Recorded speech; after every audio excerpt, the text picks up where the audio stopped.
Welcome residents to another one of our front porch chats here at Carnwath Farms. Dick Thurston, Supervisor of Wappinger. Welcome you today, a very muggy day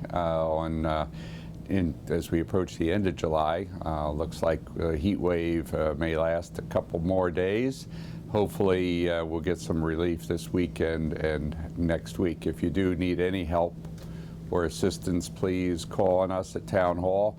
Anybody that picks up the phone should be able to help. If not, stop on by my office and certainly we'll take care of you and your issues.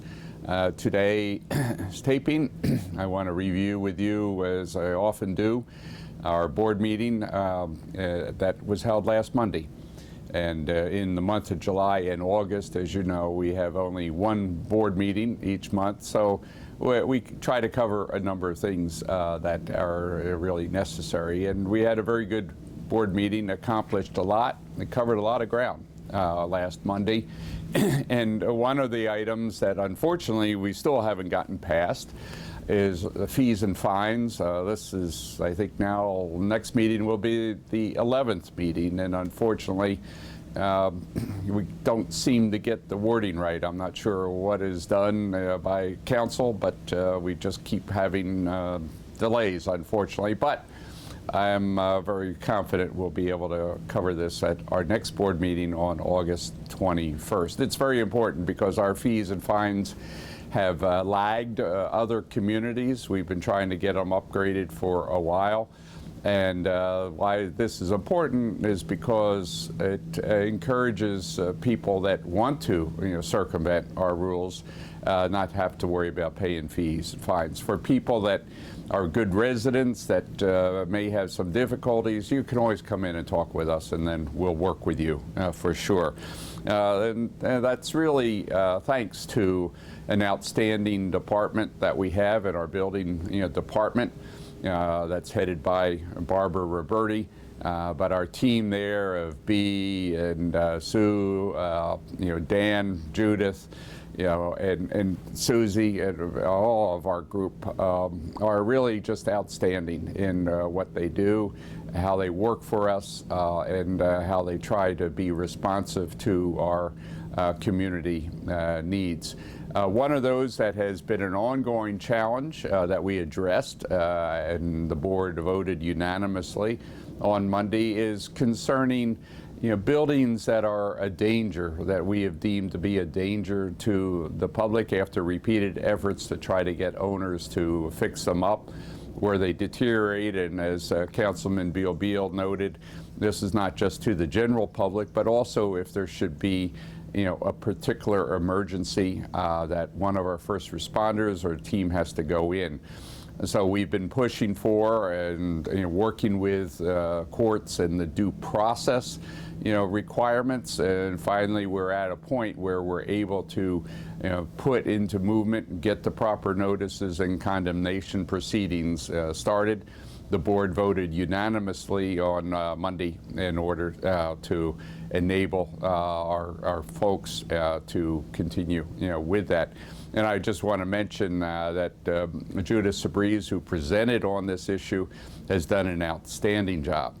She really is there enforcing the codes, but working with our residents to try to find the ways to resolve it conveniently, expeditiously, in order to make sure the integrity of our code system continues intact. So I really thank Judith and the whole department there that is really working tirelessly in order to better protect our community. So I thank them again. I can't say enough in thanks for them. Also, we had a couple of other important items that have also been pending for a while. For example, going way back, well before me, there's been issues with respect to the safety of the railroad crossing, Bank Street down in Chelsea. This is the area that goes across to the Chelsea Yacht Club to our own pier and ramp.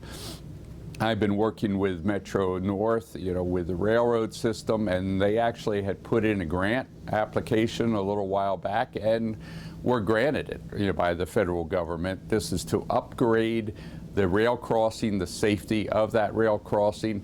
It's a number of items that will be done, including new signaling sensors and the like, to ensure a better, more safe crossing.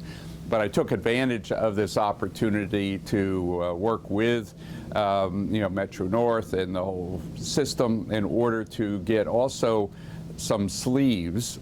These are the pipes that can go underneath the railroad track and that crossing to enable us ultimately to get a water line into the area. Well, this has been a topic of much discussion over many years. So they've agreed to this, and the board voted unanimously to support this particular project, and hopefully then we'll be able to get some additional discussions. In addition, related to the same area has been the boat ramp. That's been under a major disrepair for a long time. I've put in for several grant applications for waterfront revitalization. Those have continued to be denied, although we're getting closer to doing it. This time, we have putting in for a special grant application just focusing on the ramp. I'm guardedly optimistic that we can get this grant issued. We have strong support. Among the support is also the Sheriff's Department, our emergency response teams, because this is one of the few available ramps into the Hudson River, and particularly on the side where the currents aren't as severe, although we have a lot of floatage that comes up during storms. But the board also unanimously approved the filing of the grant application, and so I'm keeping my fingers crossed that we can get this moving. We're also planning to use some of our ARPA funds that were provided to us by the federal government after COVID to also help to remediate the ramp. Not a temporary solution, but a long-term fix so that the ramp will be smooth, reusable, and withstand the currents in the river. So it's really very good news from my point of view. Long in the making, but unfortunately a lot of things take longer than we would like, but at least we're getting them done and have been getting them done over the recent years. The next item is we had a nice report, a thorough report by Kevin Hawthorne, who is the president of our Veterans Advisory Group, and reporting on a number of items, including the Hometown Heroes banners, the flag burn pit. This is what we use at Flag Day to burn old, tattered, torn flags. And overall, if you are interested in more of the veterans' activities, listen to our videotape for the board meeting, but also volunteer. As I've said in the past, we need veterans volunteers to continue the excellent efforts that the Veterans Advisory Group has been undertaking for our veterans. So please sign on up, come on out and participate. They have regular board meetings as well that are posted on our website. In addition to the items that I mentioned, we talked about the pickleball courts. We are planning to expand those. There's been an ongoing delay with respect to getting courts resurfaced and marked out. It's a combination of the weather, of the storms that we've been having, as well as material supplies. Not anything on our part, but unfortunately our suppliers and Mother Nature have not been fully cooperative. We originally had been hoping to get it done well before now. Then in August, it looks like that now it won't be completed until sometime in perhaps mid-September. So stay tuned. The courts continue to be open. They remain open for use during this lull, before we get them finally resurfaced and repaired. In addition, we had some other discussions, particularly relating to the solar farm that's going to be over the farmland on Myers Corner Road. Typically there's requests by developers and of this nature to get a pilot agreement that results in some reduction, basically taxes, payment in lieu of taxes is what we would have. So that, we had a board discussion and requested our town attorney to go back and try to negotiate a little bit higher, payment that's in line with our other solar farm within the town. So, we'll see how that goes. We finally were able to get a number of resolutions passed on our hirings. That's not because of any delay on our part, but it's been very difficult to find people to come in and fill open positions. Most importantly has been our buildings and grounds that does our repair and maintenance, upkeeping of our parks. We did approve, several new employee hires. Also, I'm proud to say that we have now officially appointed a new assistant to Jessica Fulton in the Recreation Department. Cheryl McGatz is, going to be taking on that full-time responsibility.